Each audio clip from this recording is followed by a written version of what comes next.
Oh, Stunning. you are too kind. The model, the painting first. Quite. Beautiful, isn't Oh, it? truly, so realistic. The picture of who, did you say? I did not. Ah, well, it truly is best going on the work, Basil. Oh, you must send it to the Grobillon next year. The Academy is too large and too vulgar. I am not sure I will send it anywhere. Oh, every time I've gone there, I've been so many people that I can't see the pictures, which is dreadful. Or so many pictures that I can't see the people, which is worse. No, I won't send it anywhere. Not send it anywhere, my dear fellow, why? I know you will laugh at it. What odd chaps you painters are. You do anything in this world to gain a reputation, and as soon as you have one, you want to throw it away. Is that so, Harry? There is only one thing in this world worse than being talked about, and that is not being talked about. Well, it is not bad. Finish. Yes, but soon it will be. And a portrait like this will rise you above all the young chaps in England and make the old men quite jealous. They've all been capable of emotion. I really can't exhibit it. There is too much of myself in it. Too much of yourself, my word, Basil. I never knew you so vain. Vain! Oh, I knew you would laugh at it. And I can't see any resemblance between this young Adonis and you. Oh, you are kind today. Oh, he is stunning and... I am not. Oh, well, you have an intellectual expression and all that. But beauty, real beauty, ends where intellectual expression begins. Oh, yes, I have heard your theories, Harry. Intellect destroys the harmony of anything. Look at any successful men in a learned profession. How perfectly hideous they are. Except, of course, the church. But in the church, they never think. Oh, of course. And your mysterious young friend here, I am sure he never thinks. I'm very sure of that. He is a beautiful, brainless creature. Oh, don't flatter yourself, Basil. You're in the least like him. Oh, and I am quite aware of it. I would be sorry to look like him. Oh no, you go too far. There is a fatality between all intellectual and physical distinctions. The ugly and the stupid have the best of it. They can sit at their ease and gape at the play. They live as we all should live, undisturbed and indifferent. I certainly hope you're not referring to me. No, it is true. You devote yourself to the aristocratic art of doing absolutely nothing. Bad idea. But your rank and your wealth, Harry, my brains, such as they are, my art, whatever it may be worth, Dorian Gray's good looks, we shall all suffer for what the gods have given us. Dorian Suffer terribly. Gray. Dorian Gray. Is that his name? No. Dorian Gray. Yes, that is his name. Dorian Gray. Stop that! I did not intend to tell you. Dorian Gray. Why not? I can't explain. Whenever I like someone immensely, I never tell people their names. It is like surrendering a part of them. And how brave you are in defense of their behalf. Whenever I leave town now, I never tell people where I'm going. If I did, I would lose all pleasure for myself. Oh, it is a silly habit, I dare say. Secrecy. Oh, not at all, Basil. You forget. I am married. And the one charm of marriage is that life or deception is absolutely necessary for both parties. No, Harry, you never say a moral thing, but you never do a wrong thing. Your cynicism is simply a pose. Yes, and being natural is simply a pose, the most irritating pose I know. So you've said. Oh, come, Basil. I have to leave my man for all these. But I'm not leaving until you answer to my question. What question? Oh, you know quite well. I do not, Harry. Why don't you exhibit Dorian Gray's portrait? I've told you! No, you did not! Harry!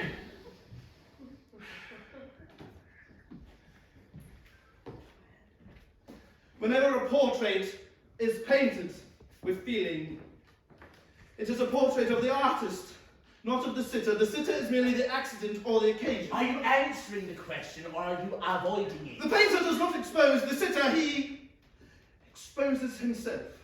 Ah, and you feel you have exposed yourself in the portrait? Yes. How shocking! Oh, don't be facetious. I never thought you so avant-garde, so abstract. I mean, I don't see it myself, but then do I really want to?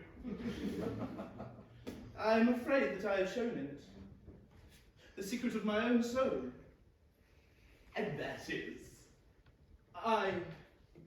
Well, Well, you know, it's somewhat complicated. Something to do with Dorian Gray, no doubt. Harry! Foolish thoughts. I will tell you. Oh, come, how did we meet Dorian Gray? Through Lady Brandon. Oh, Lady Brandon. Oh, of course, you know her. They were peacock and everything but beauty. Oh, I'm afraid there is very little to tell, and I'm afraid you will hardly believe it. I can believe anything if it is quite incredible. So I am sure that I will understand this. The story is simply this. Yoo-hoo! 2 months ago, I went to crush at Lady Brandon's. Many months of me now, it's so good of you to come. How are you? Mwah, mwah. Surrounded by overdressed dowagers and tedious academics. Lady Windermere. She looks a fright, doesn't she, Lady Windermere? Whitty, darling! So good of you to come. Mwah, mwah. Basil. And Basil, what a delight to have you! You know, we poor artists have to show ourselves in society from time to time. Just remind the public that you are not savages. Frightful! Goodness, you don't say. With an evening coat and a white tie, anybody can gain a reputation of being civilized these days. Oh, darling, I can beat you. And Basil, darling, I can beat you. How are you, darling? Mwah, darling, mwah! But after being in the room for about 10 minutes, I became conscious that someone was staring at me. I turned around to see him. Dorian Gray. Dorian Gray for the first time. When their eyes met, Basil felt he was growing pale. A curious sensation of terror came over him. He knew he'd come face to face with someone whose mere personality was so fascinating that, if he allowed it to do so, it would absorb his whole soul, his whole art, his very nature itself. I had always been my own master, but I felt I was on the verge of a terrible crisis in my life. I turned to quit the room, and then of course bumped into Lady Brandon. Basil, you're not running away, are you? You must be my friend. I could not get rid of her. This is Basil, my dearest friend. I have only met her once in my life. How line, Isaac? She would not let go of me. And treats a guest an auctioneer treats his goods. They brought him up to royalty. Good evening. And people with stars and garters. An elderly lady with a married nurse. Dorian Gray. Oh, Mr. Gray. Suddenly I was face to face with the young man whose personality had so strangely stirred me. Dorian Gray, yes, charming woman. Poor dear mother and I, absolutely inseparable. Less so since she's dead, I suppose. Oh, what a pity. Lord Kelso's grandson. Why forget what he does? In fact, he doesn't do anything. His mother was Lady Denbrook, didn't you know? Ran away with a common soldier. Scandal! Yes, he plays the piano. His mother was quite a dish. Oh, isn't the violin? Appalling. He's quite a dish as well. Shameful. Oh, Mr. Gray. We were quite close. Practically touching. Her eyes met again. It was reckless of me, but I asked Lady Brandon to introduce me to him. Perhaps it was not so reckless. It was inevitable that we should meet without introduction. I felt it was so. Dorian did too, felt that we were destined to know each other. We became friends instantly. I too choose my friends for their good looks, just as I choose my enemies for their good intellect. Consequently, they appreciate me. I do not choose him for his good looks. Oh, really? It is more than that. He is a motive in my art. He has a simple and beautiful nature. Nature, my word. And do you know his nature intimately? Your nature is neither simple nor beautiful. Thank God! And so you have not the principles, and you do not understand. I like persons better than I like principles, and I like a person with no principles more than anything in the world. And that is why you absolutely cannot meet him. Your influence would be corrupting. Basil, how bizarre when you must corrupt him so Ah! often. How dare you I imply? see him so often. I see him every day. How extraordinary! I thought you wouldn't care for anything but your art. He is all of my art to me now. Evidently, so come. Why would you exhibit Dorian's portrait? Ah! Because, without intending it, I have revealed the artistic idolatry. Of course, he knows nothing about. But I am afraid that the world might guess at it, and I will not bear their soul, my soul, to their gazing eyes. To expose yourself in public. There is too much of myself in it, Harry. Oh, but perhaps you'll tire before he will. Genius does last longer than beauty. Don't say that. For as long as I live, the personality of Dorian Gray will dominate me. How extraordinary! Oh, come! I must meet Dorian Gray. I do not want you to You meet him. really do not? No! Well, come. Let me meet Dorian Gray. Dorian Gray's in studio, sir. Too late. I guess you'd like to introduce me now. Send him in, Parker.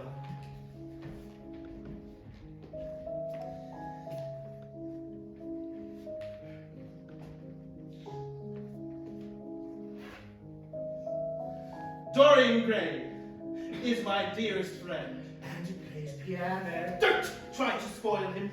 Don't try to influence him. Your influence would be bad. Don't take away the only person who gives my art whatever charm it possesses. And what nonsense you talk. Do not interfere with Mr. Gray. Mr. Gray. Oh, I'm tired of sitting, Basil. I don't want a portrait of myself. Oh, I beg your pardon. I didn't know you had anyone with you. Lord Henry Wotton, Dorian, an old Oxford friend. I was just telling him what a capital city you were. And I've just spoiled it, no doubt. Lord Henry. You have not spoiled the pleasure in me meeting you, Mr. Gray. Not at all. How do you do? I believe my Aunt Agatha spoke of me of you. Lady Agatha. You did not tell me that. As not the chance. I seem to be one of her favorites. And one of the victims. I'm in her black books at present. Oh, do tell. I promised to play a duet with her last Tuesday. How quaint. A charity concert. Oh, pray, not a charity concert. How vile. Yes. I forgot to go. I don't know what she will say to me. I'm far too frightened to call. Oh, I will make your peace with her. She is quite devoted to you, and when Aunt Agatha sits at the piano, it makes enough noise for two people. Oh, that is horrid to her. Oh, don't be so defensive about Mr. Gray. You are far too charming to go in for philanthropy. Far too charming. Oh, really? Oh. Now stand and pose, Dorian. That is quite enough nonsense from Harry. Oh, Harry, I intend to finish this portrait today. Would you think it awfully rude of me if I asked you to go? Oh, gosh. What a thing to say. Not too rude. Not at all. Not offended. Never. Oh, I am glad. Am I to go? Mr. Gray. No, please don't, Lord Henry. I see that Basil is in one of his sulky moods I can't bear. Sulky? No, I am not. Don't mind Basil. If Dorian wishes it, his whims are lost for everybody but himself. Oh, you're very pressing, Basil. Oblige him, Lord Henry. If you insist. What of your man at the Orleans? Oh, he can wait. Don't move, Dorian. And don't listen to anything Lord Henry says. He has a very bad influence over all of his friends, with the single exception of myself. Do you really, Lord Henry? Devastating. How so? Because, Dorian, all influence is immoral. To influence someone, one has to give one's own soul. They do not think their natural thoughts or burn with their natural passions.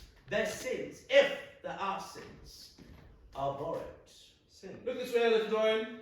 The aim of life is to realize one nature's perfectly. People are afraid of themselves nowadays. They've forgotten the highest of all duties. The duty that one owes to one's self. A little right, The Dorian. left is fine too. Yes, Basil. Man wants to give form to every feeling and reality to every dream. Dorian! The left, Dorian. Yes, Basil.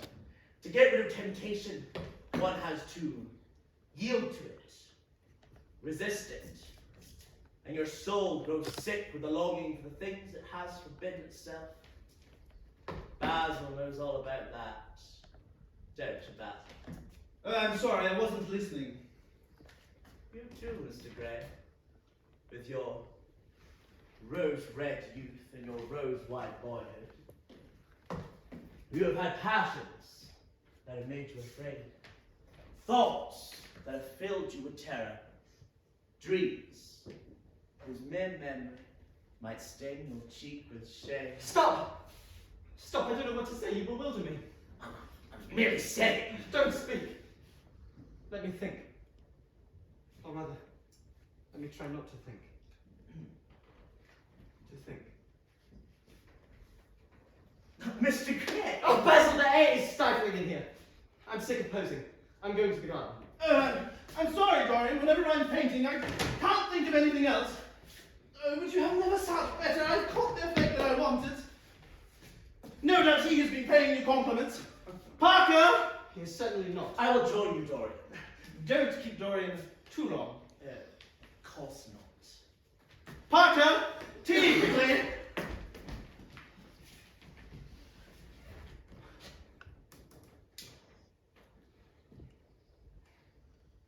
You know, you really must not allow yourself to become sunburnt. It'd be so unbecoming. What can it matter? It should matter everything to you, Mr. Gray. Why? Because you have the most marvelous youth. And youth is the one thing worth having. I don't feel that, Lord Henry. No, not now perhaps, but someday, when you're old and ugly, you will. I'm sure that is tomorrow's concern. The gods have been good to you, Mr. Gray. What the gods give, they quickly take away. That's not very pleasant of them. No, but you are. What? Pleasant. Thanks. Yet you only have a few years to live, really. Perfectly. And fully. When your youth goes, your beauty goes with it. Well, time will judge, I suppose. Time is jealous of you. Jealous. From the moment I met you, I saw how unconscious you really are to what you might be. And I just thought to myself how tragic it would be if you were wasted. We degenerate into hideous puppets, haunted by the memories of the passions that we were too much afraid, and the exquisite temptations that we had not the courage to yield to. Do not squander the gold of your days. Youth. Youth. There is nothing in this world but youth. Lord Henry, It is quite finished! Oh, my dear fellow, I congratulate you. Is it really finished? Oh, quite finished. And you have sat splendidly today. I am most obliged. Entirely due to me, isn't it, Mr. Gray? Mr. Gray? Dorian gave no answer, but passed listlessly before the picture. The sense of his own beauty came upon him like a revelation. He had never felt it before. Now, as he gazed at the shadow of his own loveliness, Lord Henry's description flashed across him. Yes. A day would come when his face would be wrinkled, the grace of his figure broken and deformed. The life that was to make his soul but mar his body. He would become dreadful, hideous, and uncouth. As he thought of it, a sharp pang of pain struck him like a knife. His eyes deepened into amethyst. And across them came a mist of tears. Don't you like it? No. Like it? Of course he likes it. It's irresistible. How sad. How sad it is. I shall grow old. Horrible. But this picture will remain always young. If only it were the other way. If it were I who was to be always young, and the portrait that was to grow old. Why? I would give my soul for that.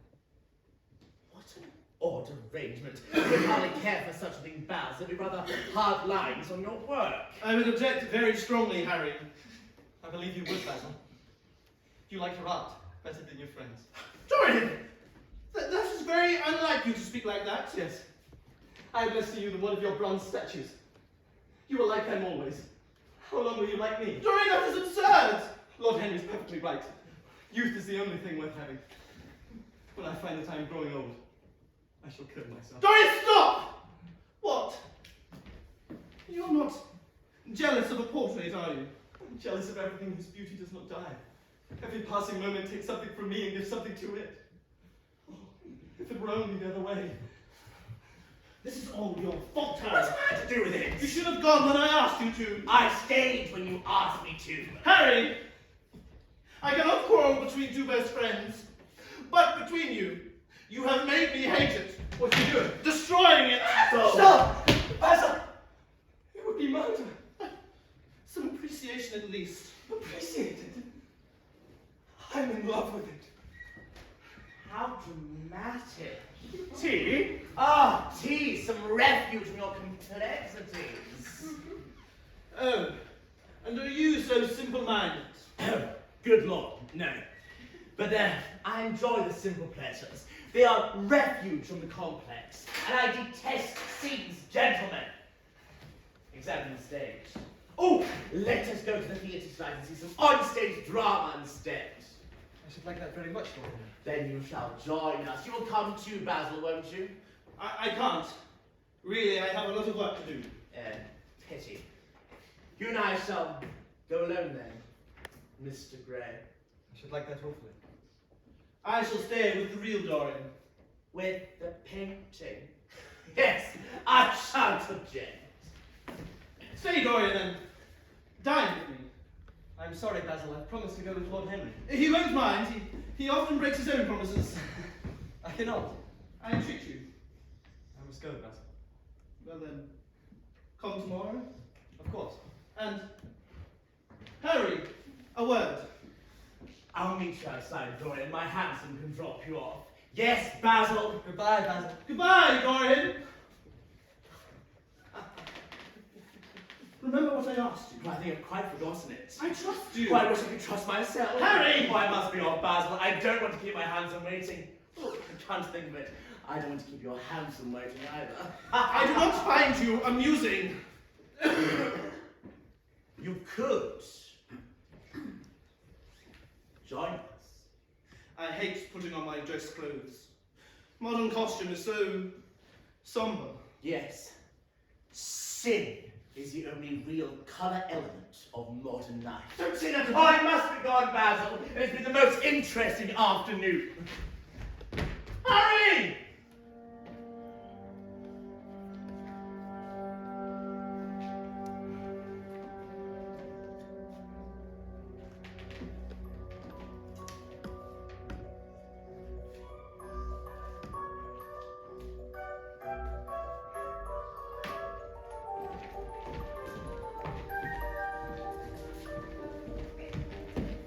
Telegram, monsieur. Thank you. From Basil Hallward. Dorian, I've not had the pleasure of your company for a few days. Oblige me and come to the studio again. I would so love to see you again. Yours again, Basil. My sincerest apologies, Basil. I've been busy. I shall visit soon. Dorian. Ah, there he is. Evening.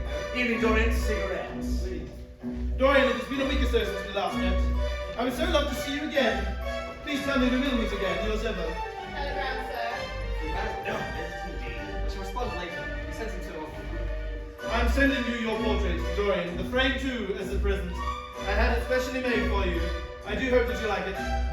Telegram is forwarded. Thank you for the frame, Basil. I'm sorry I was not here when you delivered it. I believe I was with Harry. The trouble with Basil is he's a moralist, no fun at all. Drink, Please. a new headless, and that is what our century wants. And you might be its visible symbol. The world is yours for a season, and there are so many pleasures to seize upon. Shall we? Dorian! Dorian! Mr. Gray! Mr. Gray! Dorian! Dorian! Mr. Gray! Dorian! Mr. Gray! Humanity takes itself too seriously. It's the world's original sin. Oh, come, Dorian. Try some. Sin is the only solution. Join me. Mr. Gray! Mr. Gray! Dorian! Dorian! Mr. Gray! Dorian! Mr. Gray! Dorian! Oh, Lord Henry, what disgraceful doctrine you It spout! is so tempting. You are really most comforting. I feel I'm in the church of Satan himself. You have scandalized my innocent mind, Lord Henry. Am I blushing? I think I'm blushing. You, a blush is very becoming, Duchess. Only when one is young, Lord Henry. Is that so? Fortunately, I am but 15, so it's no matter to me. Why do you laugh? I wasn't joking. But to remain young, that is the question. As young as your delightful protege. Oh yes, your protege. And how do you propose it, Lord Henry? Do tell. You have made a great error that you made in your early days, Duchess. Wouldn't you like to know, Lord Henry? I confess I was naughty as. But repeat them again. To regain back one's youth, one only has to repeat one's voice. A delightful theory. A dangerous theory. The vices as opposed to the virtues. And what mistakes do you propose, Lord Henry? Do tell. And shall we make them in solitude or with each other? Lady Hamilton. Asking for a friend. A personal choice, I am sure. When I find the Lady Monmouth to my Lord Monmouth, she will be the most charming creature, and our romance will be reserved for each other alone. Romance is a sin one must commit in company, surely, whether with one or with many. Not in this company, I Victoria! How's especially this evening? Dorian, may I present Victoria, my wife? His wife. Wife. His wife. Lady Henry.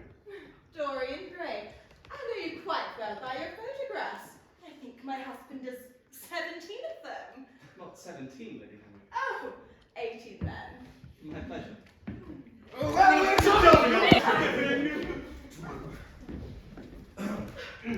I saw you together the other night at the opera. What is it tonight? The theatre, Lady Henry. I believe you've been there often. Yes, but this is a different theatre. Harry has not been there yet. Has Harry not? I prefer watching the opera, or my marriage. It is equally entertaining and contains as much plots and subterfuge as any theatrical experience. Charmed, my love! Positively charmed. Mr. Gray has been most pleasant, Harry. You know, Harry chooses his friends for their good looks. Consequently, they are most picturesque. Victoria! You're most amusing this evening.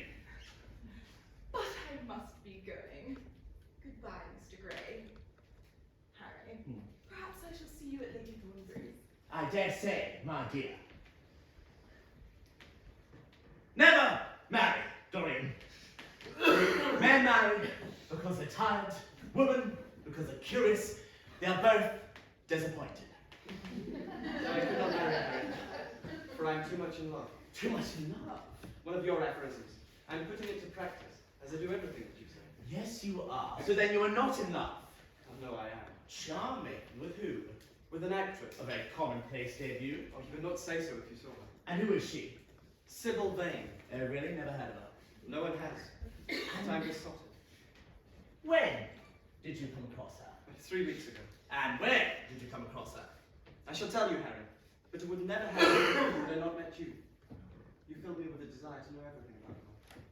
I tend to have that effect. Yes. So where did you come across this Miss Vane, was it? At a godforsaken theatre. At a low-budget show. Low budget theatre. There is a thought.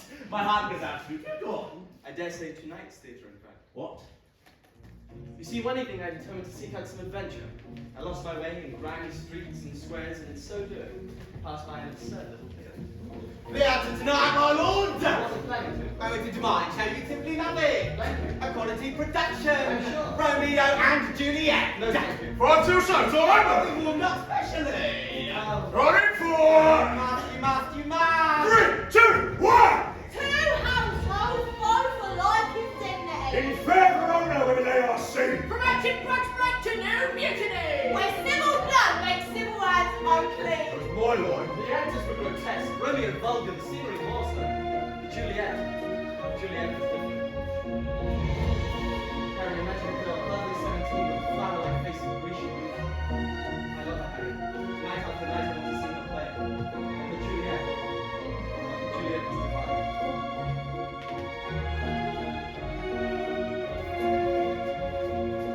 Oh, Romeo, Romeo, wherefore art thou Romeo? Deny thy father and refuse thy name. Or if thou wilt not be but sworn thy love, there shall no longer be a Capulet. Divine, But thy name, that is my enemy. Thou art thyself, though not a Montague. What's a Montague? Love is made. It is no hand, no foot, no arm, no face, no any other part belonging to a man. Or be some other name. What's in the name, my lord? That which you call rose. By any other name, smell Oh, you must meet her! She sounds divine. And does she know your name? She calls me Prince Charming. It's sweet of her. Have met her. You simply must meet our Juliet, Miss Vane! Perhaps I ought to. She is a great actress. Oh, a brilliant actress, you'd simply love her! 3, 2, 1! So that night the manager took me backstage. Miss Vane! And how was she? And charming. lovely intimate moment we were all sharing together. You look more like a prince. Doesn't he, Jack? I must call you Prince Charming. What's in a name? She knows how to give compliments. How lovely it is for war actresses to have such a high caliber admirer. And an idol comes to visit every night. You don't act yourself, Prince Charming, now? What a pity. I'll be over here if you need me. And what of her family? She lives with her mother, faded, tired, and her brother, a sailor in the Navy. Skeptical of the match by Sybil's account, although they have not yet met in their weary of him. I believe the brother in particular takes a fancy to her. I hate him. But I'm so happy. You must be happy for me. I don't like the sound of him. Sybil, I'm only happy when I see you act. He's rich and well-to-do, so alas, I can't disapprove. He's a I've bastard. never met him. Well, he sounds like one. Because he's well-to-do. Because I've got a feeling. And it makes you I ridiculous. says she with a posh affected accent. Yes, dear. Tell her, man! You can't play on the stage, my dear. If he does anything to harm you, I will kill him. James. I will kill him. James, keep your voice down. I will fucking kill him! No, James! Bruce proposed to me and I have accepted him! What? You're engaged to marry Miss Vane. You hardly know her. What a shock. It cannot be true. It is true. Dorian Gray engaged to be married. Basil, you know the news. I received Dorian's telegram. I see you have been told in person. Why was I not told of this? I sent you a telegram, Basil. Yes. Well, I am happy for you, Dorian. And you're invited to join us. We're to see her at the theatre tonight. I haven't the slightest fear of the result. Then we must get her out. To the West End. Non-West End theatres only have low caliber actors. Yes, I suppose they do. She will make the world as mad as she has made me. Oh, my dear boy, that's quite impossible. But you must see her act. Act! She is an actress? Keep up, Basil. You cannot be serious. The actress in the play tonight. Quite serious, Basil. I should be miserable if I thought I should ever be more serious than I am at the present moment. He's getting better. Now come, we cannot be late. Forgive me, Basil, while I try on this new waistcoat. Harry had it made for me.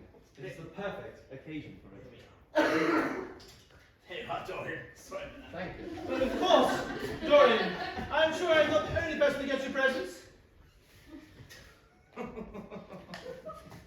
I cannot believe it. Dorian is far too sensible. Oh, Dorian is far too wise not to do foolish things every now and then. Marriage is hardly a thing one does now and then, Harry. You cannot possibly approve. It is a silly infatuation. This is your fault. Then let us toast to my accomplishments. Oh, I don't approve or disapprove of things nowadays. It's an absurd attitude to have towards life. Oh, come. This will be a silly infatuation for about 6 months, and then he'll discard her. Yes. Harry, this is serious. Oh, come. Tell me that will please you. When you see Sybil Vane, you'll feel that the man who could discard it would be a beast. In fact, when I am with her, I regret all your poisonous, delightful theories. And those are... Oh, theories about life, love, pleasure. All your theories, in fact, Harry. He tells them to me all the time. Oh.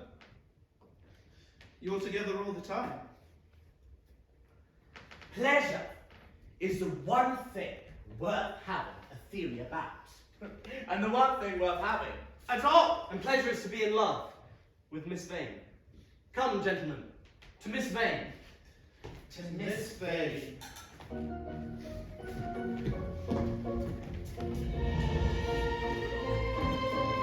Yes, that night Sybil spoke the words simply conveyed no meaning to her. It was not nervousness, no. She was absolutely self-contained. It was simply bad art. She was a complete failure.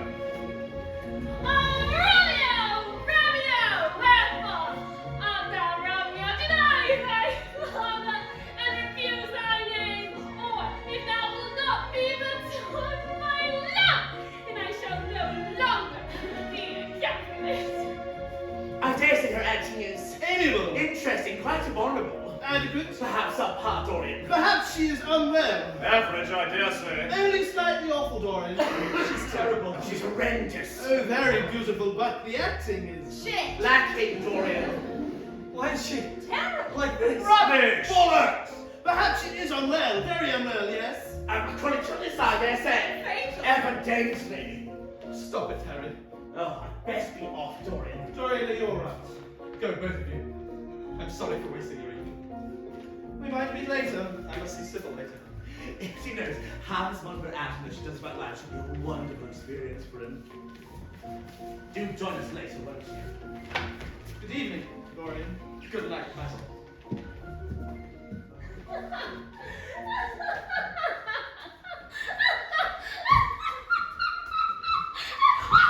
Dorian! Sybil. How badly I acted tonight! My friends thought you ill, Sybil. I was not ill, Dorian! I wish you had been. Dorian! Why are you laughing? Will you understand why I was so bad? Why I shall always be so bad? Why so, Sybil? Before I knew you, acting was the one reality of my life. It was only in the theater that I lived. I knew nothing but shadows, and I thought them real. And then you came, Dorian, my Prince Charming, and you freed myself from this prison! Tonight, for the first time in my life, I saw through the hollowness, the sham, the silliness, and the empty pageant in which I always played. And all I can do was laugh at it. But you had made me understand what love really is. I've grown sick of shadows. Take me away, Dorian, where we could be quite alone. I hate the stage.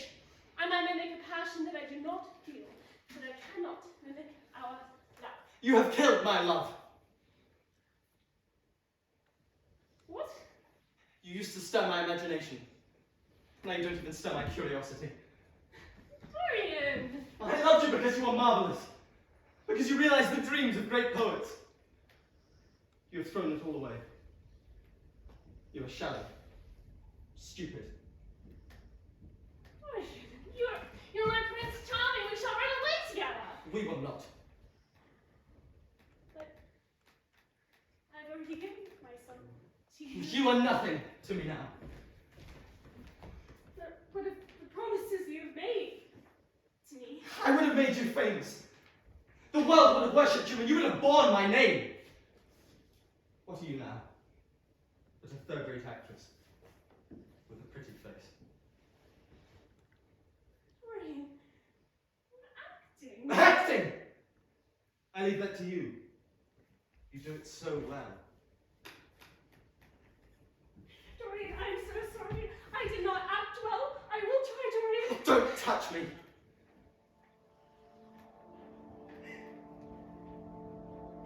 She crouched on the floor like a wounded thing. And Dorian Gray, with his beautiful eyes, looked down on her, and his chiseled lips curled in exquisite disdain. There is always something ridiculous about the emotions of someone whom one has ceased to love. I must be going, Sybil. I don't wish to be unkind, but I can't see you again. You have disappointed me.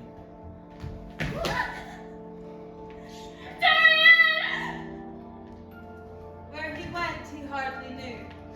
He wandered through dim streets, past shadowed archways and evil-looking houses.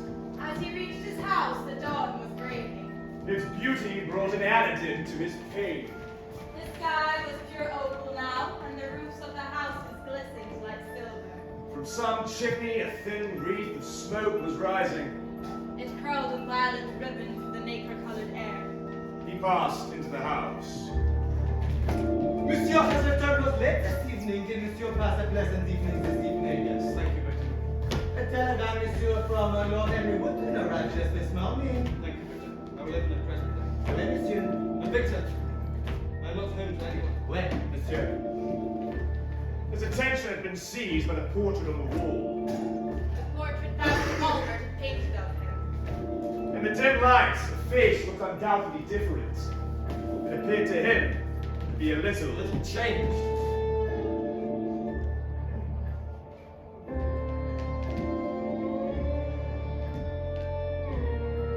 The expression was altered. There was a touch of cruelty in the mouth. It was certainly strange.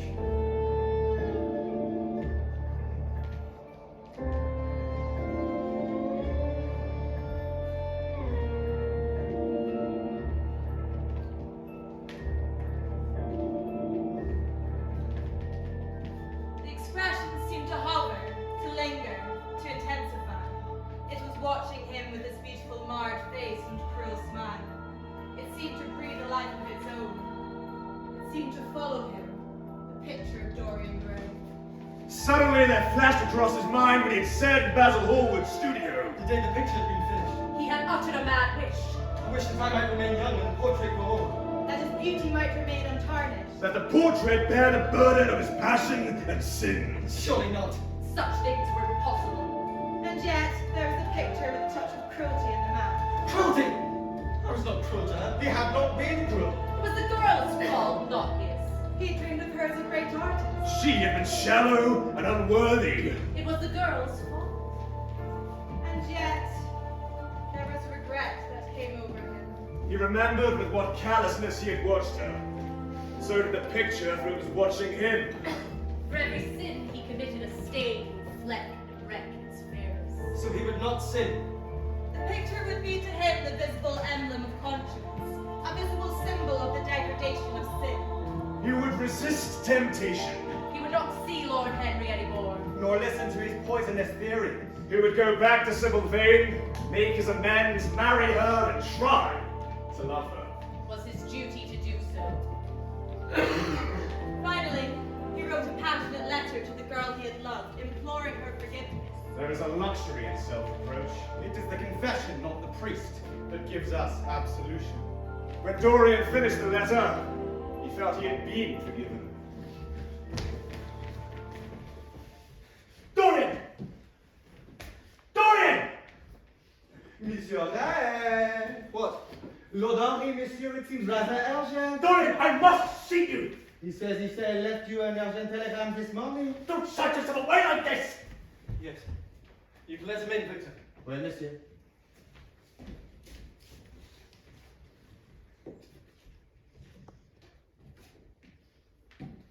Lord Henry, monsieur. Harry? I am so sorry for it, Dorian. You mean about Sybil? Yes. It's devastating, but it's not your fault. Did you go see her once the show was over? I did. I thought you might. Did you make a scene with her? I was brutal, Harry. But I'm not sorry. It has taught me to know myself better. Good, Dorian. I'm glad you see it that way, though. I thought you'd be plunged in remorse. No. I've got through all that. I know what conscience is. I want to be good. I can't bear the idea of my soul being hideous. A charming artistic basis for ethics, Dorian. And so I will marry Sybil Vane. Marry Sybil, but Dorian! Harry, you cannot influence me. 2 days ago I asked Sybil to marry me. She will be my wife. I will not renege upon my word. Your wife, but did you not get my letter? I wrote you this morning. Your letter? I've not read it yet. You know nothing then. Nothing of what? Dorian, my letter was to tell you that Sybil Vane is dead. Sybil dead? It is not true. It is quite true. It's in all the morning papers. I'm having an inquest, of course. You must not get mixed up. Inquest? What do you mean, to Sybil? It was not an accident, Dorian. They must be put that way to the public. He seemed to have leaving the theatre about 12:30 or so with her mother when she said she had forgotten something upstairs. They waited some time for her, but she did not come down again. They found her lying dead on the shelves of a dressing room. She had swallowed something by mistake, some dreadful thing they use in the theatre. Lead, acid. I see by the standard that she was just 17.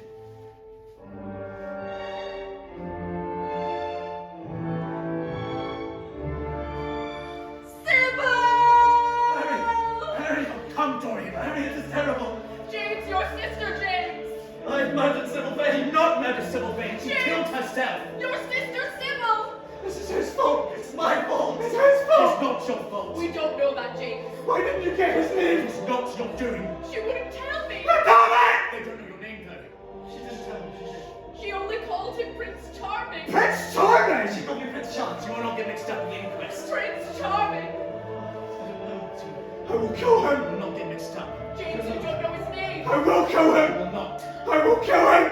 I will kill him. I will fucking kill him.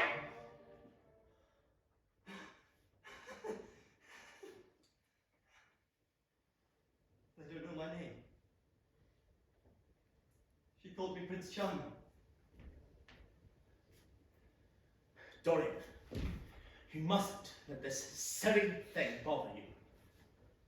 Join me tonight at the opera, or the orchestra, or the ballet if you like. Some distraction. My sister Gwendolyn's having a ball tonight. You must join us. She's got some smart women there, and she is quite fond of you herself. Pleasure is the anodyne for pain, is it not? As you say, Harry.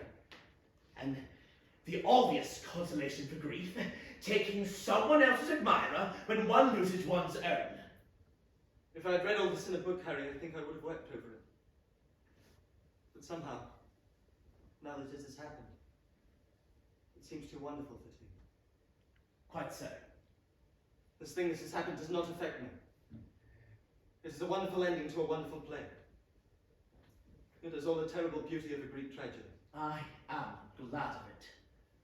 Do not mourn the loss, but rather rejoice in the experience. I was terribly cruel to her. You forget that. Then mourn over Juliet or Ophelia if you like, but do not waste your tears over Sybil Vane. She is less real than they are. The evening darkened in the room. Noiselessly and with silver feet, the shadows crept in from the garden. The colours faded wearily out of things. Thank you, Harry. You've explained me to myself. I felt all that you have said, but somehow I couldn't express it. It has been a marvelous experience. I shall join you this evening. I will expect you. But Harry, thank you. My pleasure.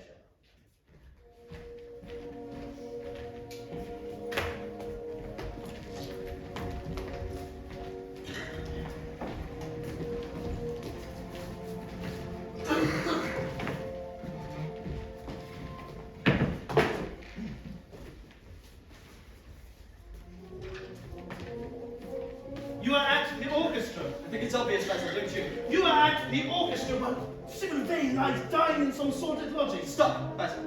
What's past is past. You called yesterday the past. I don't want to be at the mercy of my emotions. You talk as if you had no emotions. I want to use them, to enjoy them, and to dominate them. And I want to go dancing. Harry's sister is having a ball, you must join me. Dancing! You are going dancing at a time like this! You are not my conscience, Basil. And it would seem you have none either. Something has changed in you, Dorian. It is Harry's influence, I see that. I owe a great deal to Harry, Basil. More than I owe to you.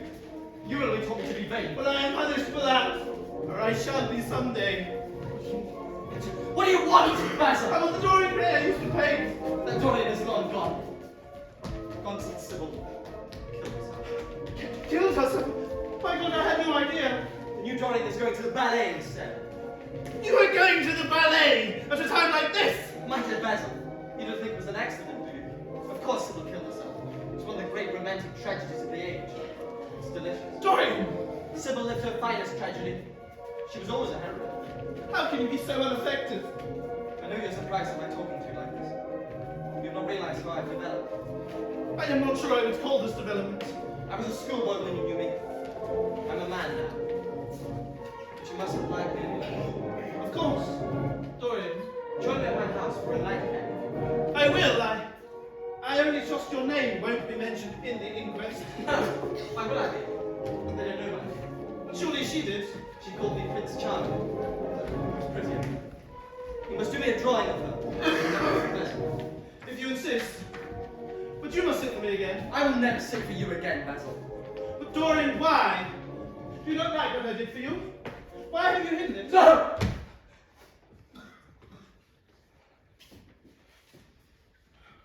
I'm sorry, Basil, but you can't. Why shouldn't I look at it? I don't offer explanation. And you were not to ask for any. Dorian! If you look, everything is over between us. I must exhibit it in Paris soon anyways. What? I will see it then. Exhibit it? In Paris, yes. You told me you would never exhibit it. I changed my mind, Dorian. I see no issue with it. Basil, we each of us have a secret. What was your reason for refusing to exhibit the picture in the first place? Tell me that. I will tell you my secret. Dorian, if I told you, You won't refuse me. you might like me less than you do. It's my painting, it's in my house, and it's of me. Surely I can know your thoughts on it. If you wish me never to look at your picture again, then I am content. No, Basil. I have a right to know.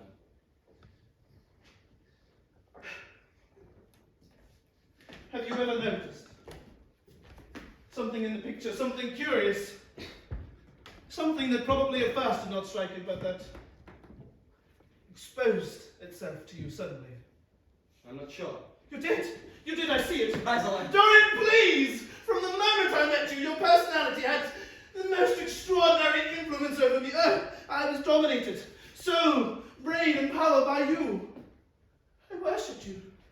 I grew jealous of everyone whom you spoke. I was only happy when I was with you. When you were away from me, you were still present in my art. I determined to paint a picture of you, so I never told you any of this, but as I worked, I know that every flake and film of colour seemed to me to reveal my secret. I grew afraid others would guess at it.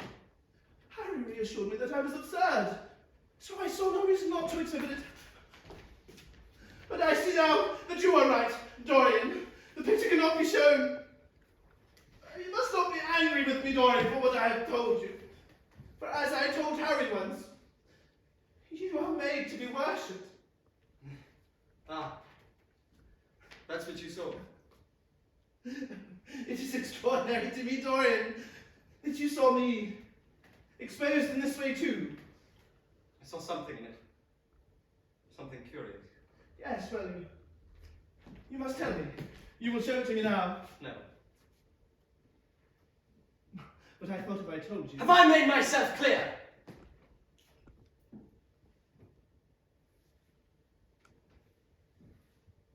Yes. Well, perhaps you're right. Good evening, Dorian. I must be going.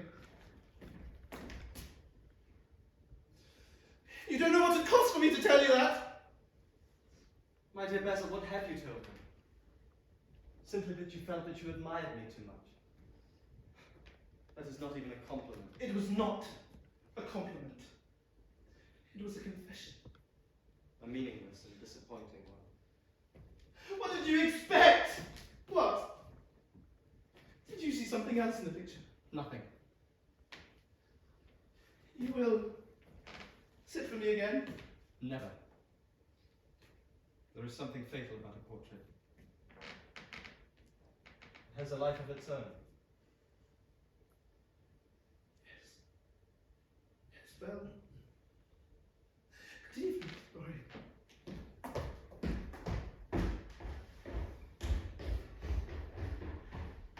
Victor! Oui, monsieur. Have the portrait taken up to the attic to be stored. Under no circumstances look at it. Mais n'y serait pourquoi c'est magnifique. Under no circumstances. Oui, monsieur.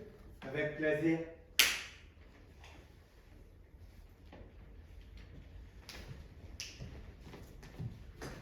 Victor, Ouais, monsieur. I'm going out. Ouais, monsieur.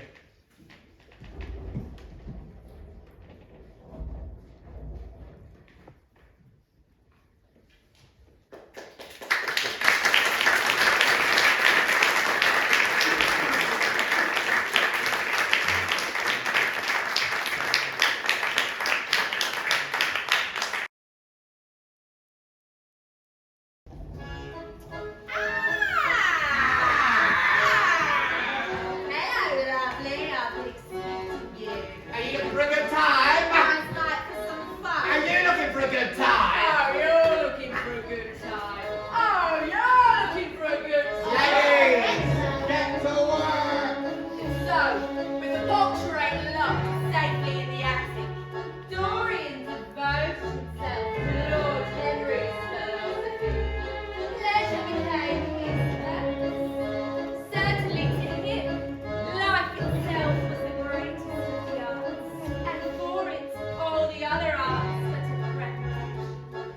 Glasgow never prepared me for this. Life was his art, and he devoted himself with not long. It will be fascinated many, there are not a few who distrusted him. Men would whisper to each other in corners. He was nearly blackballed from a West End club, and it was said that on one occasion when he entered the Churchill, the Duke of Berwick and another gentleman got up in a mock manner and went out. Curious rumors became current about him. Of debaucherous parties at his town and country address. Yet whispered scandals only increased his strange and dangerous charm. So to his ageless beauty that seemed unchanged as the world around him aged. Society is never ready to believe anything to the detriment of those who are both rich and fascinating. Happy birthday, Dorian. Evening. I believe you know my niece, Lady Monmouth. How could I forget? A happy birthday, Mr. Gray. What a charming party this is. Lady Monmouth, you are the young Duchess of which Harry talks so much. And you are the eternally young man of which the world talks so much. Despite the fact he's 38. Who would have thought it? 37, Harry. It is the eve of my birthday, so I will forgive you for not offering a present. To celebrate your aging, Dorian, you can't expect me to do that. What an odd thing it is to fed from decroaching fatality. A service of mourning would be far more fitting than a celebratory soiree. But enough of that. What I need a present is when I present Lady Monmouth. She is quick-witted and as entertaining as any young woman of her age. Enchanting.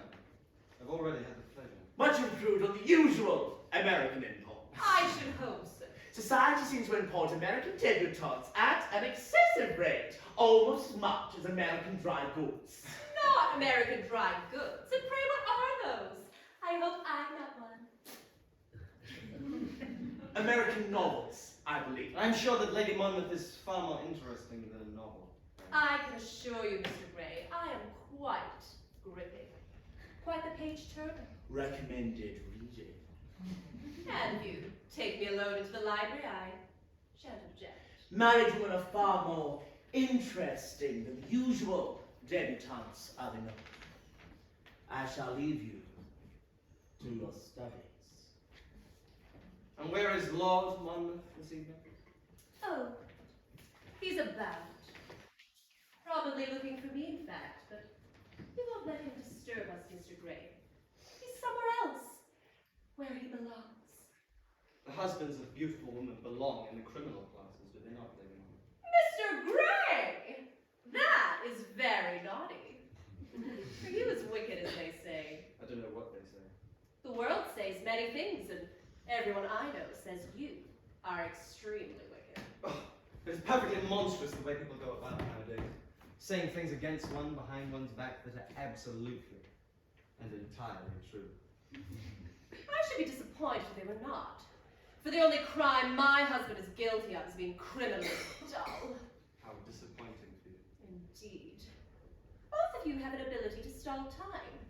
He with his tediousness and you with your timeless good looks. You flatter me. Marriage has been an eternity with time thrown in. What a dreadful 2 weeks it must have been. Entirely. And so I do wish to be entertained. Well then, let me oblige you. Let us have music and dancing. Yes! That wasn't what I had in mind. And I've arranged the most charming operettas. You're sure to enjoy it. The soprano is superb. How coy. Surprising man you are, Mr. Gray, with such exquisite taste for culture and corruption. So like my little Harry. Evidently. We have similar tastes. Good taste runs in the family. As does an interest, it seems, in you. It is a misplaced interest. Do tell. I'm not older than you say. Shocking! And what matter is that? Society adores appearances, and so do I, in fact. Shall we? Please, call me Gladys.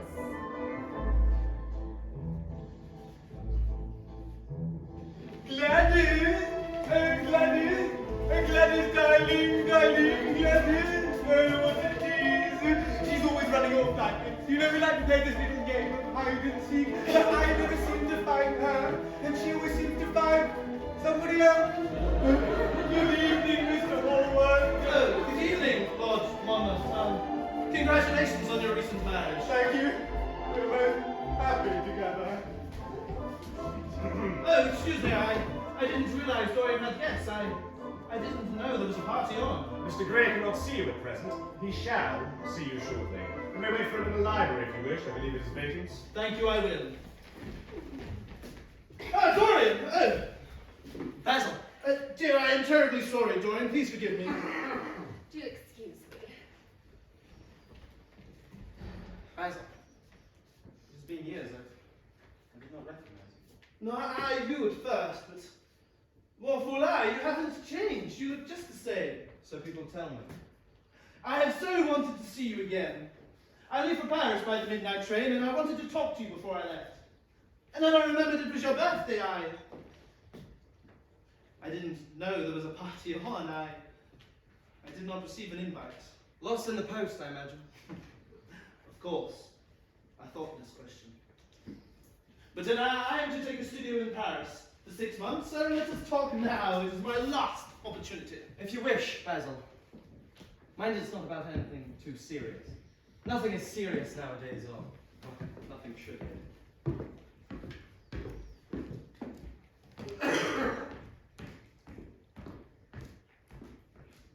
Your servant was most hospitable. I like him much better than the Frenchman you used to have. Does it matter? What happened to him? By the by. The meeting left, Basil. Drink. Thank you.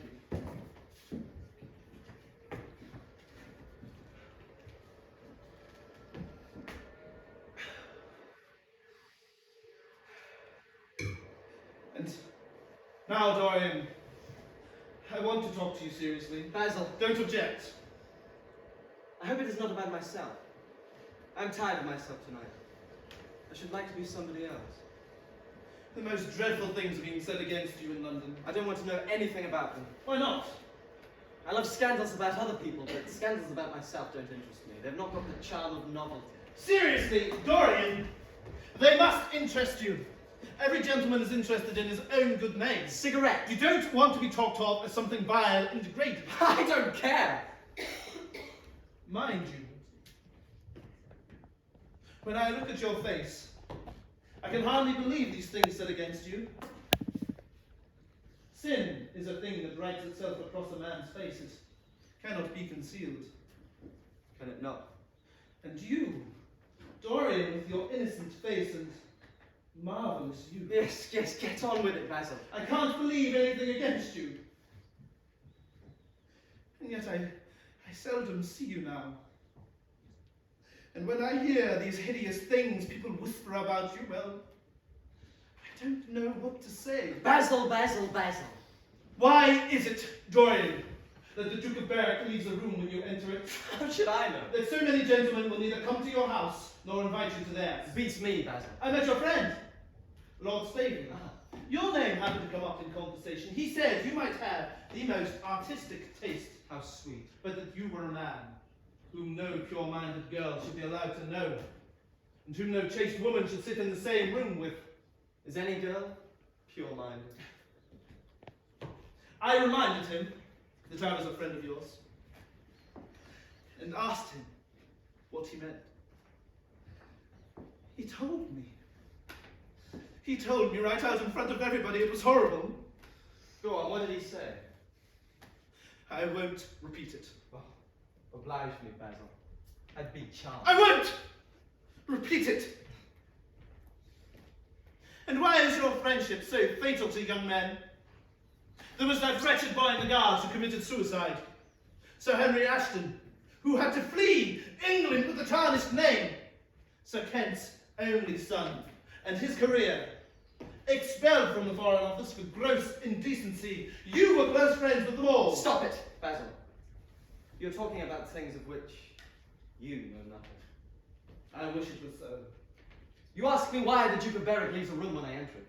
It is because I know everything about his life, not because he knows anything about mine.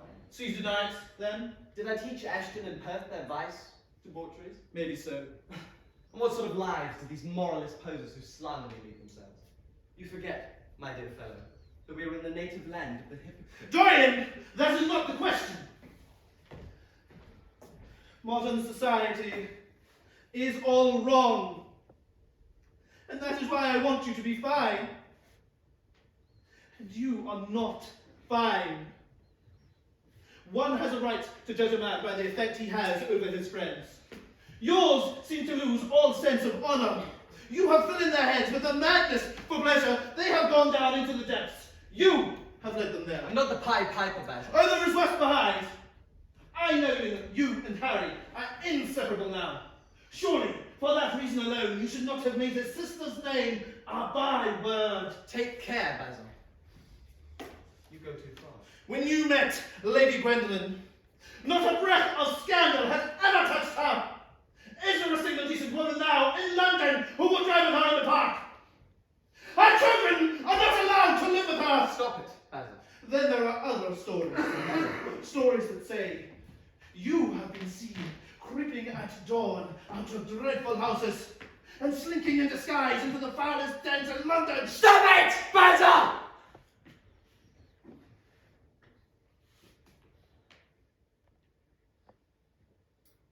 I have no interest in Gwendolen anymore. It is Harry's niece, Gladys, who interests me. She is so much more fascinating. And so unlike you. But she's Gladys Monmouth. Her husband is here at this soiree. Oh, Lord. She was the woman in this room just now. Stop it, Basil. No, I must speak and you must listen. Will you come to my house to slander me? Slander! I told people who slander you that it was absurd, that I knew you thoroughly and you were incapable of anything of the kind. Know you? I wonder, do I know you at all? Before I can even answer that, I should have to see into your soul. To see into my soul? Yes, to see into your soul. But only God can do that.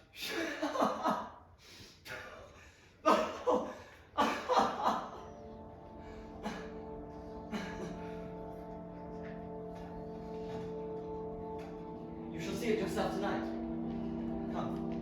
It is your own handiwork. My handiwork? Why shouldn't you look at it? You can tell the world all about it afterwards if you like. What do you mean? You've ranted enough about corruption. Now you shall see it face to face. What? I am waiting, Basil. I want an answer to these charges. If you tell me that, I'm sure I will believe you. Come upstairs! Why, Dorian? Just deny it. I keep a diary of my life from day to day, and it never leaves a room in which it is. I shall show it. If you insist. I see I have missed my train, but I want a plain answer to my questions. You shall have it. Fine. Dorian passed out of the room and began the ascent to the attic. Basil Hallward followed closely behind. They walked softly as men do instinctively at night. The lamp has fantastic shadows on the wall and staircase. A rising wind made the windows rattle. As they reached the top landing, Dorian took out the key and turned it in the lock. He opened the door and went in. You think only God sees the soul, Basil? Draw back that curtain and you will see mine. You are mad, Dorian. You won't, and I will. What is this? It's hideous. It's getting uglier by the day. Is this some joke of yours? What does this mean? It's me, Basil. Years ago when I was a boy, you flattered me. You taught me to be vain of my good looks. You introduced me to your friend. You told me the wonder of youth. You painted a portrait of me that revealed to me the wonder of beauty. And in that moment, I made a wish. Perhaps you would call it a prayer. The portrait would age. And I would not. I remember. No, it is impossible. It's mildew in the canvas. It's not damn mildew. Bad quality paint. It's not the paint. What the hell is this? It's your portrait, Basil. I didn't make this. No, I did. This is my masterpiece now. Or a collaboration. That's a lie. You said you had destroyed it. It was What's wrong, Basil? It has destroyed me. This isn't my picture. No, it is my soul. But don't insult it. It's your fault. It's my corruption, but it's your canvas. I didn't paint this! No, but you made this possible. You did this to me. This was the thing I must have worshipped. Just the eyes of the devil. Each of us is heaven and hell in Basil. If it is true, you must be worse than those who speak against you say. Pray with me, Dorian, pray. Surely we can expel this demon. It's too late, Basil. It is not too late. It's too late! The prayer of your pride has been answered. So why not the prayer of your repentance? I worshipped you too much. You worshipped yourself too much. We are both punished. No. You have punished me. Our Father, who art in heaven, hallowed be thy name. Thy kingdom come, thy will be done on earth as it is in heaven. Dorian Gray glanced down, and suddenly an uncontrollable feeling of hatred for Basil Hallward came over him.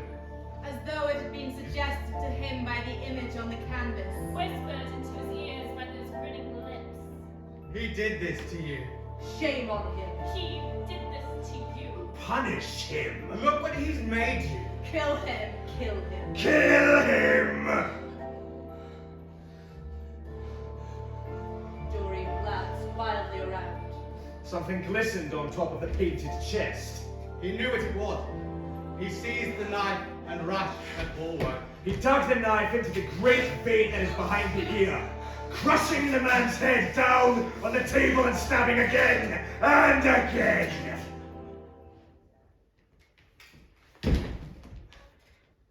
Basil! Basil! I'm sorry, Basil.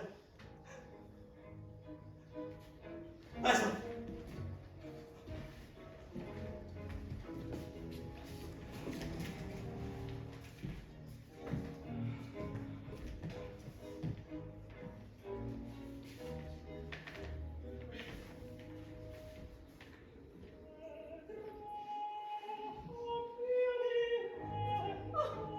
Beautiful, is it not? A charming operetta, Mr. Gray. Quite the birthday treat. Yes. Music is far more pleasant than low-budget theatre, is it not? I hear you were quite a fan of it once. Yes. But I derive no pleasure from this. Not at all. Oh, what a pity. Not this evening, my dear. Why press yourself at aging when you look so young, Mr. Gray? It is not my age! And it is no doubt so many pleasantries. When one's life is so full of pleasures, sometimes even the greatest pleasures are dulled. I don't enjoy pleasantries. Oh, well, you must do so if you return to the party for them. Return. You've been gone for quite some time, a noted absence. Yes, I was busy, of course. I heard tell that Basil Hallward made it to the party. I did not know you invited him. I did not. And is he still here? No! Yes. No, he left later. So soon? Before the operetta? Oh, what a pity for him. He caught the midnight train to Paris. He could not stay. Paris! Oh! How perfectly English of him. So, it was not Basil who had drawn your attention upstairs? No! I beg your pardon? No. It was Lady Monmouth, a far more likely candidate, you naughty thing. Yes, I was with Lady Monmouth. I confess I was with Lady Monmouth. Yes, I was with Lady Monmouth. Well, I am glad you seem to find my family members so satisfying, Mr. Gray. Lady Henry. Mr. Gray, a pleasure as always.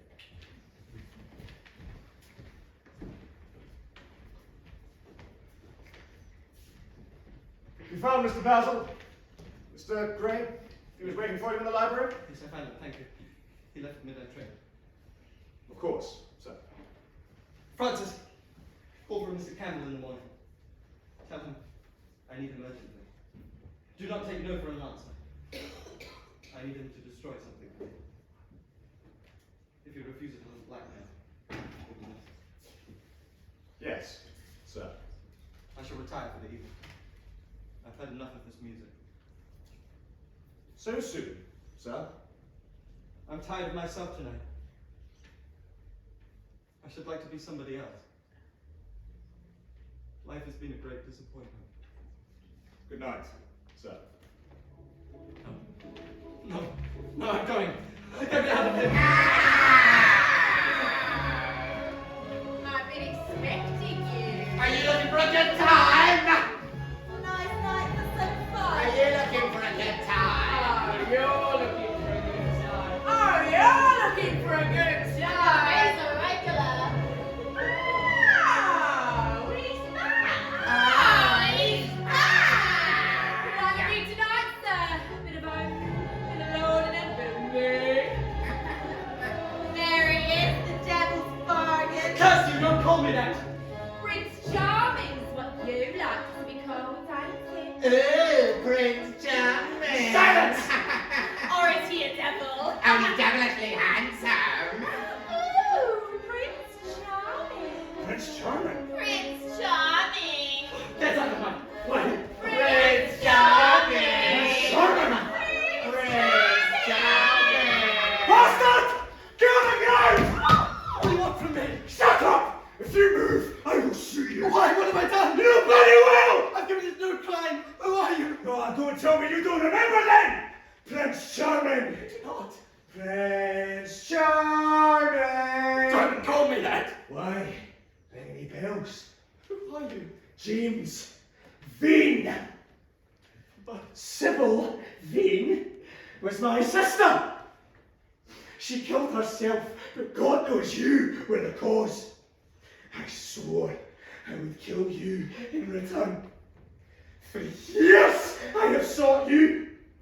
I have no clue, no trace. The two people who could have described you were dead. I had nothing to go on but that pet name she used to call you. I heard it tonight by chance. I never knew her. I never heard of Oh, her. don't give me that crap! I never knew Sybil Vane. Make your peace with God and go to hell. Stop! Stop! Stop! How long ago since your sister died? Quick, tell me. 18 years now. 18 years. What of years? Set me under the lamp. Look at my face. Oh, God mercy. I'm too young to be a perpetrator. What? How could I have known her? Oh, God. God. I would have been a child. My God, and I would have murdered you. You believe me? Oh, forgive me, son. I acted in haste. You've been on the brink of committing a terrible crime. Let this be a warning to you. Not to take vengeance into your own hands. Sir, forgive me. I was deceived. A chance word I heard in that damned den set me on the wrong track. Oh, I was so certain! Wrongly so. You had better put that pistol away. Good night.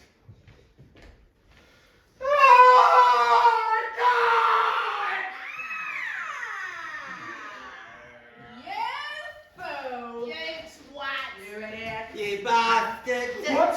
Why didn't you kill him? I knew you were following him when you rushed out. You twat. You fool. You should have killed him.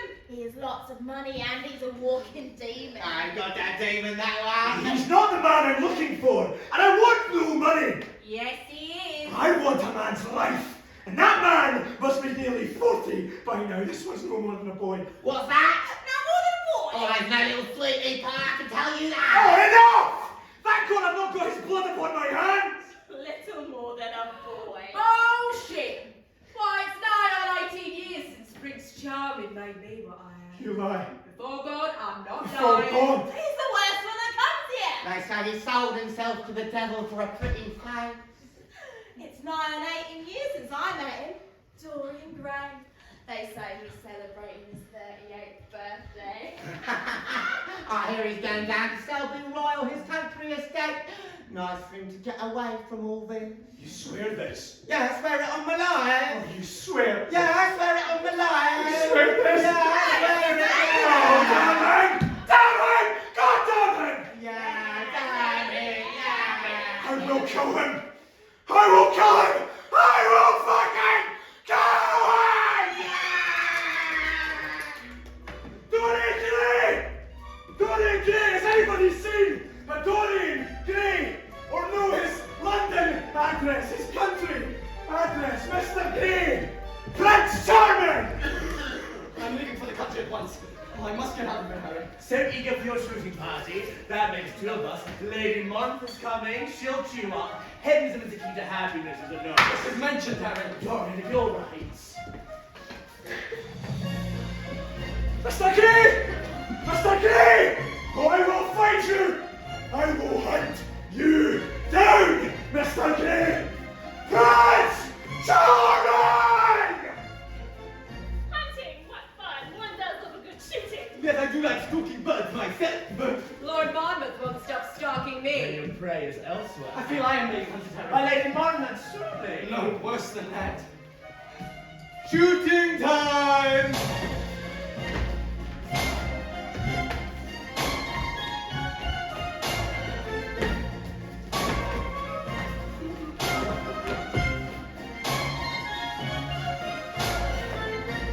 Lord Henry, what disgraceful doctrine you spout! It is so tempting. You've scandalized my innocent mind, Lord Henry. I'm blushing. I think I'm blushing. So what black is going to be coming, Doctor?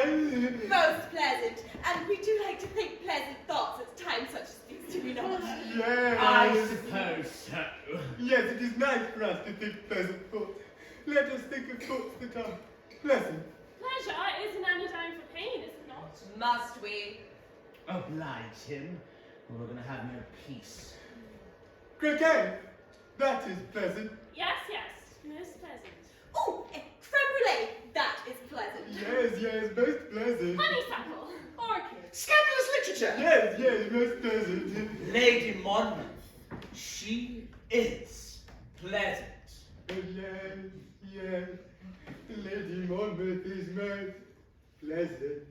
Don't you agree, Mr. Gray? She is amiable. Mr. Gray does not wish to play a little game. I can't think why. It is quite thrilling. Mr. Gray himself is so pleasant, why should he to think pleasant thoughts? Surely he is not immune to such a ghastly little episode as we've just witnessed. I am not. Then to join us in thinking pleasant thoughts. Would that not be amusing? To your amusement, that is pleasant. Yes, but boring your audience, that is not amusing. Oh, no, that is not pleasant. Sorry, everybody, shall we find something else to talk about? Merely, I did wish to talk of things which are pleasant. L'amour, as the French would have it. That is pleasant, is it not, Mr. Gray? Gladys, parties, they are pleasant. Yes. Dancing, Cigarettes. corruption, Cocaine! That is pleasant! Lady Narborough. Pray not corruption. Shooting, that is pleasant. No, pray not shooting. Oh, Don't livestock shooting. of partridge, merely. Yes, livestock. Lord Henry, you are most naughty. I'm not surprised the word says you are extremely wicked. Oh, now what world says this? Surely it's the next world. For this world and I are on excellent terms. Yes, shooting, that is most fun. It is only shooting people that is a far more unseemly sport. And that is why I did not wish to talk about it.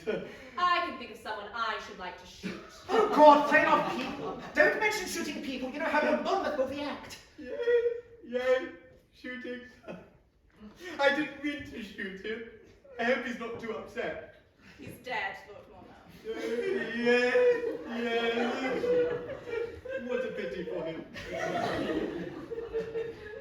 Have you any idea, Mr. Gray, what a middle-aged sailor was doing in your shooting stock?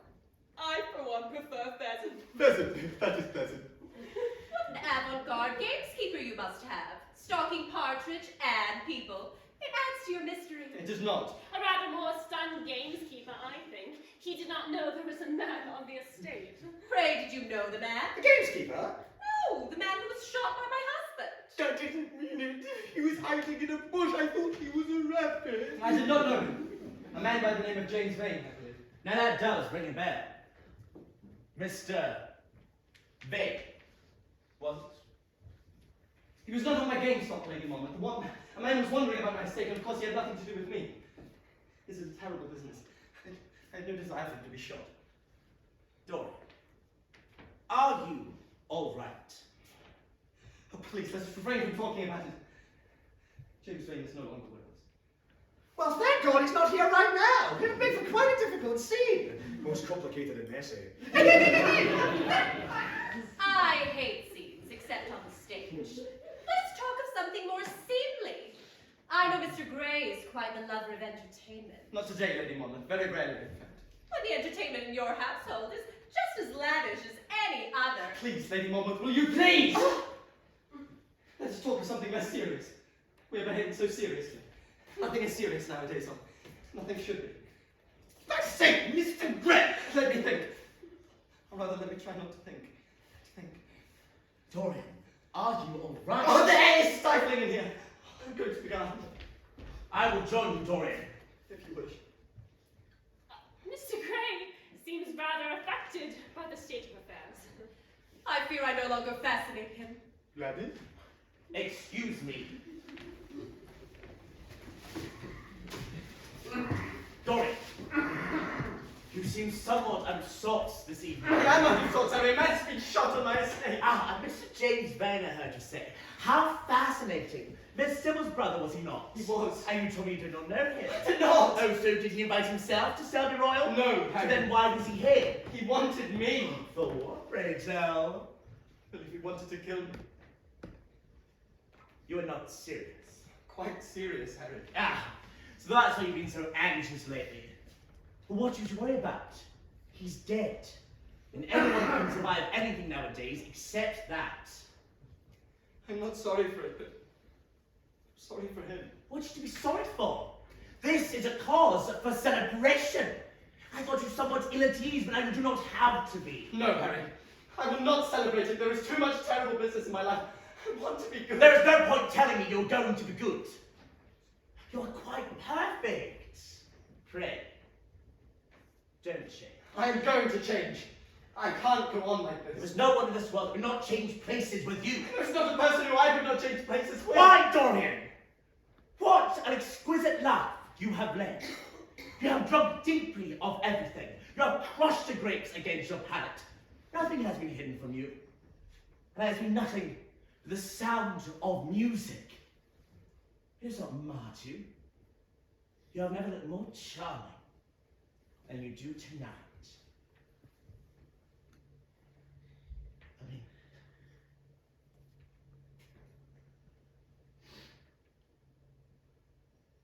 I did it, Dorian. I'm not the same. Yes, you are. There's been too many dreadful things in my life to be the same. What of it? Man's civilization is achieved by being cultured or corrupt. You do both beautifully. I no longer want to. But to be the spectator of one's own life is to end life suffering. Why should you lament it? You are both viewer and artwork, and Dorian, you are quite the artwork. I am not. Yes, you are. Your life is your art. But it has not been good. Art has no need to be moral. We talk of things that give us pleasure. But Dorian, you are pleasant. I am so glad that you have never done anything. You have not carved a statue or painted a picture or done anything outside yourself. Your life has been your art. You have set yourself to music. Your days have been your sonnets. Is my purposelessness so perfect? My dear boy, it is perfect purposelessness. My debauchery? Divine! You are quite the picture. Do not ruin it with renunciation. I have to save it by renunciation. What? And then live only as the boy? Pray do not. For what then are you? But the viewer of a picture, the audience of art, the onlooker of low budget theatre, God forbid. And then what does that make you? But the outsider, sitting in your theatre seat, not the one who is in the action. Perhaps it is better to observe. But to live your life so well that you become the artwork, surely that is the aim. To break the fourth wall, to come out of your chair, to cross the threshold and enter the arena. Well, I invite anybody to do it. But you, my dear boy, You have broken it. You live your life so beautifully. And yet there are no consequences for you. There is no scandalized, disgusted, unhappy voyeur who looks on. Or so I hope. There is one viewer who watches me and judges my every move. Only one. Well, my dear boy, if there is, that is a poor turnout. I would have expected more. Your life is no West End production. What matter is it? And pray, who observes you so judgmentally? I cannot say. Oh, come, don't be a tease. I cannot say! When I look upon you and I find you most enthralling. I do not! Basil made you in his image once, and I made you in mine. And you are far more stunning. You are complete, a masterpiece.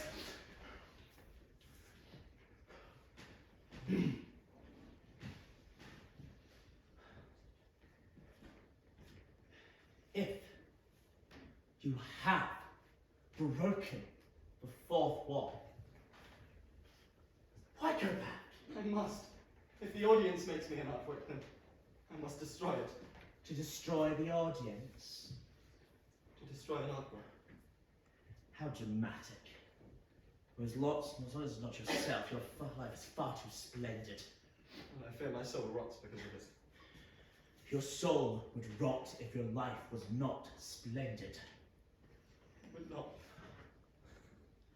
How moral. You sound like Basil.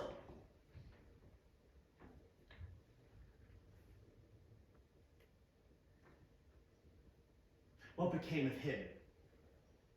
I wonder. So strange for him to disappear without a trace. Yes. And when the police say he got the midnight train to Paris, but the French police say he never arrived. I was very fond of Basil. His art had gone a bit off. It seemed he'd lost his ideal. When you and he ceased to be friends, he ceased to be a great artist. Is that so? He's a charming portrait of you, though. What became of it, by the by? You told me it got lost. What was next? Yes. I never really liked it. I'm sorry I set for it the memory of the things here. And what need of it? When you are so much more. I'm going. Going where? Back to London. I have business to attend to there. Is that so? Where? In my attic. Your attic? It can hardly be pressing. More pressing than I care to admit. Well, you'll stop and dine with me tomorrow. You will not be late. Yes, I suppose. The theatre, Dorian, or something else. Come. Don't go so soon. Stay and dine.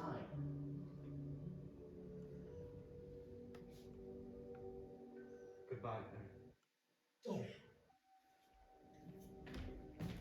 Where he went, he hardly knew. He left behind Lord Henry, and the seditious society at Selby Roy, He passed out of his party. and the colourful company he kept there. He returned to London, where his lamentable living had begun. Was it really true that one could never change? He felt a wild longing for the unstained purity of his boyhood. He knew that he had tarnished himself, filled his mind with corruption, and given horror to his fantasy. In what a monstrous moment of pride and passion, he prayed that the portrait would bear the burden of his days. And he keep the unsullied splendour of his eternal youth. His failure had been due to that. He thought of Sybil, and Basil, and James Vane, and the people he had hurt. It was better to not think of the past. And Not you like to it. alter that. That was what he wanted now. And destroy any evidence of the old one. He had changed.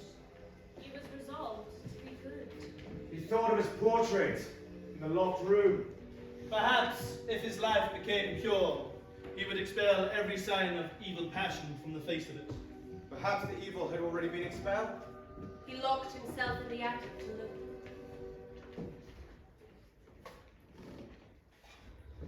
But nothing had changed.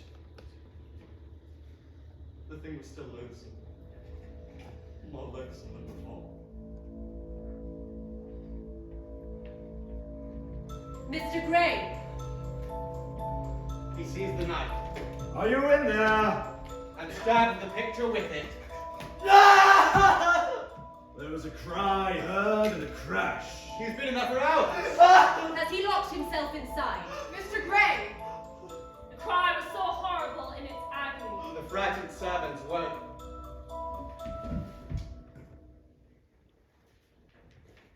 When they entered, they found lying upon the floor was a dead man with a knife in his hand. He was wrinkled, withered, and loathsome of visage. It wasn't until they examined the rings that they recognized who it was. And hanging upon the wall, They found a splendid portrait of their master as they had last seen him, in all the wonder of his exquisite youth and beauty. Marvelous. isn't it? Stunning. Yes, indeed. The model, The painting. Both. Quite beautiful, isn't he? Truly. So realistic. The picture of who? Did you say?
Thank you so much for coming out tonight and supporting us. We really, really appreciate it. We hope you enjoyed the show tonight, strange though it may have been. If you did enjoy the show, please tell your friends. We're on tomorrow night as well, so we'd love to get some more faces in here. And if you didn't enjoy the show, please don't say anything. Ladies and gentlemen, we've been Court Jester Taylor. You've been fantastic. Thank you very much. Enjoy the rest of the day.